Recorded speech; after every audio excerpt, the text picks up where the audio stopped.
Nay, kumain lang po kayo dyan. Kukuha lang po akong tubig.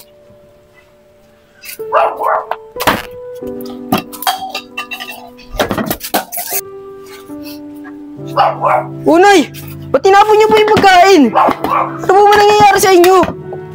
Nay, may sakit po ba kayo, Nay? Nay! Mag-inom pa tayo sa loob. Madami pa akong alak doon. Hindi ko na kaya, pare. Uuwi na ako. Ano ba yan, pare? Napakahina mo naman nila lang eh. Sige na, umuwi ka na nga. Ako na lang ubos ng alak ko. Ang sayang mag-inom. Sarap mag-inom. Isang! Pagkain na ba? Ay, pagkain mo nga ako. Nagugutom na talaga ako eh.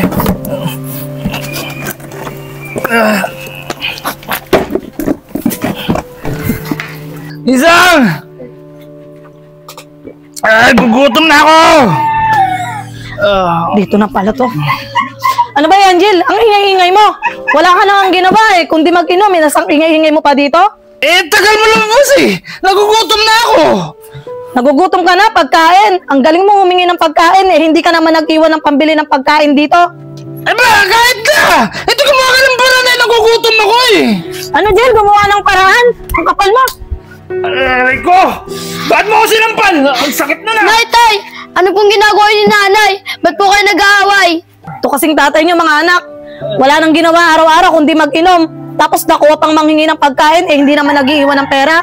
Sabihin mo, Isang, talagang tamad ka. Ayaw mo lang bigyan ng pagkain. Tama na nga yan, tay.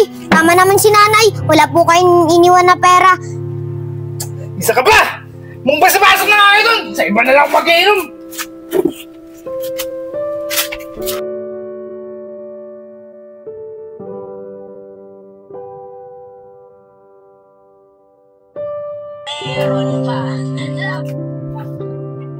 Galing mo kumanta, anak ah. Nay, pwede po ba ako sumama sa palengke?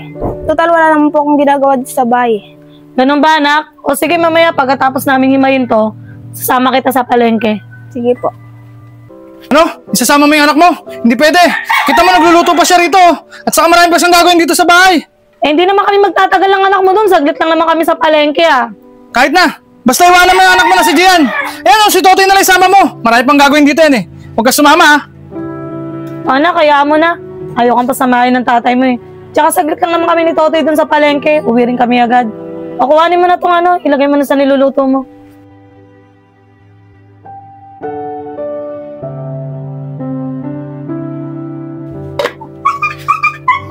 Tay, ayoko na po. Rosalie, tulungan mo ako. Bakit yan? Anong nangyari sa'yo? Si tatay kasi may ginawang masama sa akin. Ano, Gian? Tara, samahan mo ako. Pupunta tayo sa tatay ko. Tsaka pupunta din tayo sa mga pulis. Tara!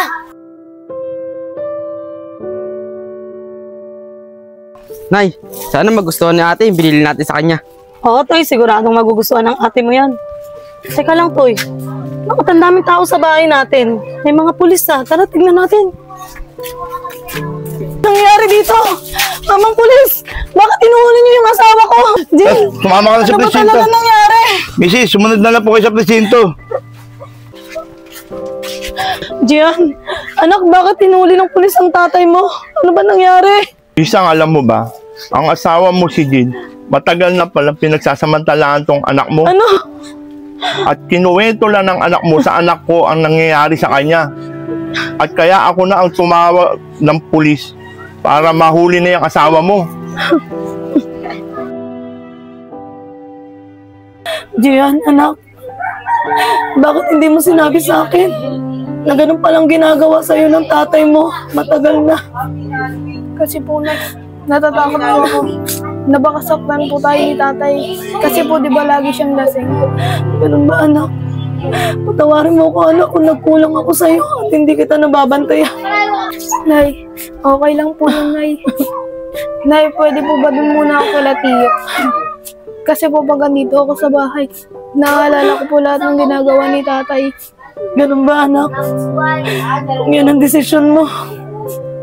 Sige, bukas na bukas ihatid kita sa tiyo mo. Maraming salamat po, Nay.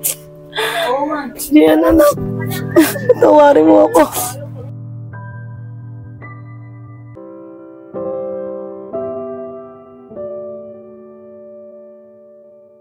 Inis na buhay to. Malas talaga. Lagi na lang ganito. Unay, ano po yung ginagawa nyo? Ba't nagyosi po kayo? Sayang tuloy bili ko dyan eh. Dahil dyan nawawala ang problema ko eh. Nay, kailan pa kayo natutong magyosi? Dahil nawala ba si tatay tsaka si Gian? Dati hindi naman kayo ganyan eh. Hindi kayo marunong magbisyo. Toy, anak. Ito kasi mga nakaraang araw, parang may mga naririnig ako nagsasalita. Hindi ko alam kung saan ang gagaling yun eh. Nay, baka nagugutom na kayo. Tara na, umuwi tayo sa bahay. Tara na, Nay.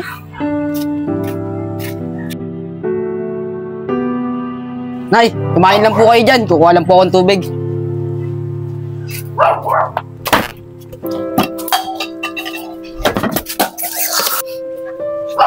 Unay, ba't tinapon niyo po yung pagkain? Ano po ba nangyayari sa inyo?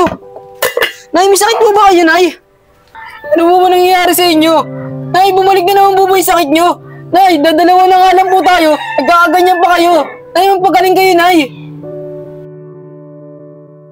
Pala Maria, saan pala yung asawa mo? Pare, nagtatrabaho eh. Lumabas muna lang. Ay!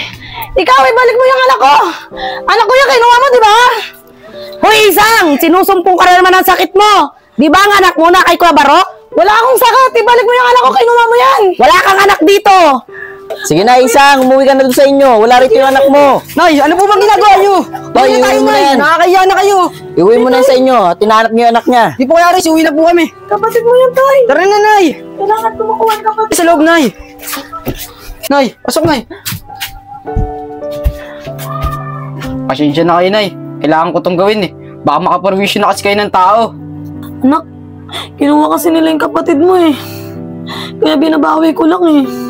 Nay, hindi po yun ang kapatid ko. Ang kapatid ko, nakay Tito Barok na, Nay. Kaya wag na kayo mag-alala.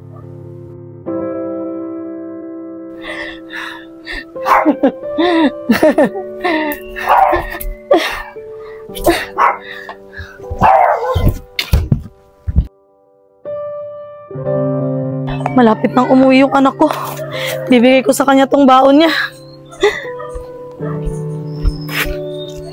Ako bilisan, para mapagluto na ako, para mapakain ko na si nanay. Unay, paano po kayo nakatakas? Hoy anak, tignan mo oh. Pinagluto kita. Kasi alam ko di ka pa kumakain sa school eh. Tsaka si Ate Gian mo nga pala, may baon din kaya yun? Nay, ano ba sinasabi nyo? Di ba ang sabi ko, wala dito si Gian. Nakitiyo na. Nay, paano nyo natanggalin tali nyo? Ito ba anak? Ayoko na kasi sa bahay. Masyado na ako naboboring doon. Tsaka ako lang mag-isa doon eh. Pangako anak, hindi na ako magiging pasaway. At hindi na ako magugulo. Basta huwag mo na uli akong itali anak. Ayoko ng itali eh. Totoo po ba yan, Nay? Di nyo na po ulitin. Sige po, Nay, simula po ngayon. Di ko na po kayo tatali. Tara na po, Nay, doon na po natin kainin yan. Tara anak, salamat ah.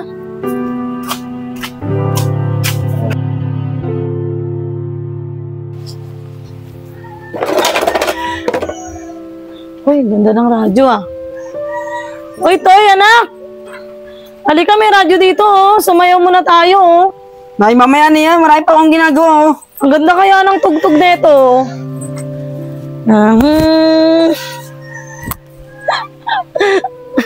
Toy, halika na! Sabi mamaya na, Nay. Marami pa nga akong ginagawang subject eh. Toy, dali na Toy oh. Ang ganda kaya ng tugtog nito. Sumayaw kaya tayo. Ang kulit mo naman, Sabi may ginagawa pa nga subject eh. Sige na, ang ganda ng sayaw mo. Ba naman to? Nay, kita mo naman may ginagawa pa ako subject eh. Di ba nangako ka sa akin na hindi ka na magpapasaway? Ano ko ba naman, Nay? Kailangan ko matapos yung subject na yun. Pag di ko natapos yun, wala akong makukuha ang grades. Akin na nga yung radyo na yan. Gusto ko lang naman sumayaw kasama ka Toy eh.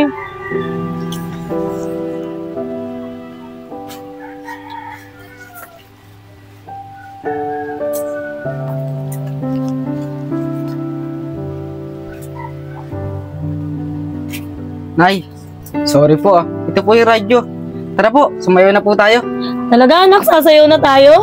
Wait lang po, Nay ah. Pipindutin ko lang po. Yan, tara na po, Nay. Po, Nay, sumayaw na po tayo.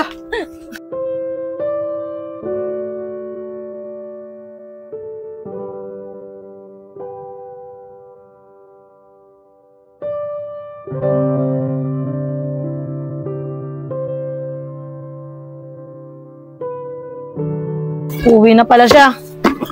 Hindi niya man lang sinasabi sa akin. Ang tagal-tagal na eh. Alam ko wala tong kasalanan eh. Napagbintangan lang to eh. Nay, sino po ba yung kausap nyo? Toy, nakita mo ba? Pinagbintangan lang siya. Hindi talaga siya yun. Ay, sino po ba yun? Sino po ba yung sinasabi nyo? At sino ba yung tatay mo? Napagbintangan lang siya, Toy. Hindi talaga siya yun. Baka ba, Nay? Huwag ko na isipin yun. Walang kwentang tao yun. Mabait ang tatay mo. Mabait talagang tatay mo, Toy. Hindi Baka ba, Nay? talaga siya yun. Magkakaganyan ka na naman eh. Ano ba nangyayari sa'yo? Tara nga dito, Nay. Di ba nakakakuha sa akin na hindi ka na magkakaganyan? May tali, Toy. Nay. Hindi talaga totoo yun. Nay, patawarin niyo po ako ah. Kung kailangan ko ulit kayo itali, kailangan po kasi para di po kayo makaperwisyon ng tao.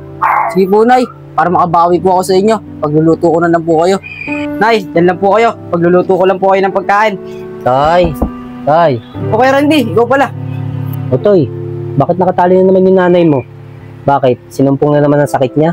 Opo, Randy. Toy, sa nga pala, may sasabihin ako sa iyo. Dito tayo sa labas para makapag-usap tayo.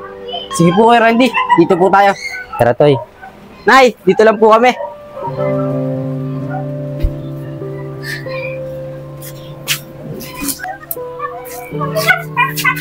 Toy, alam mo na ba ang balita sa tatay mo? Ano po, Randy? Tatay po. Huwag mo na po ikwento sa akin yan.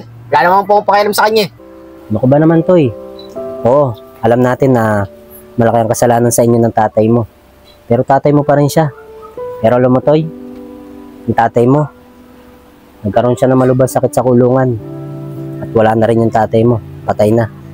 Kaya sana, Toy, kahit wala na yung tatay mo, sana mapatawad mo siya. Dapat lang mangyari yun. Dahil napakasama niya. Tulad nga ng sinabi mo, tatay ko pa rin siya. Dapat ko siyang patawarin. Dahil mahal na mahal siya ni nanay. Tama yan, Toy. At napatawad mo na yung tatay mo. Saka alam mo, Toy, ngayon wala na yung tatay mo. Sana alagaan at mahalin mo yung nanay mo. Paano, Toy? Dito na ako. Sige po, Kuya Randy. Maraming salamat po sa inyo. Sige.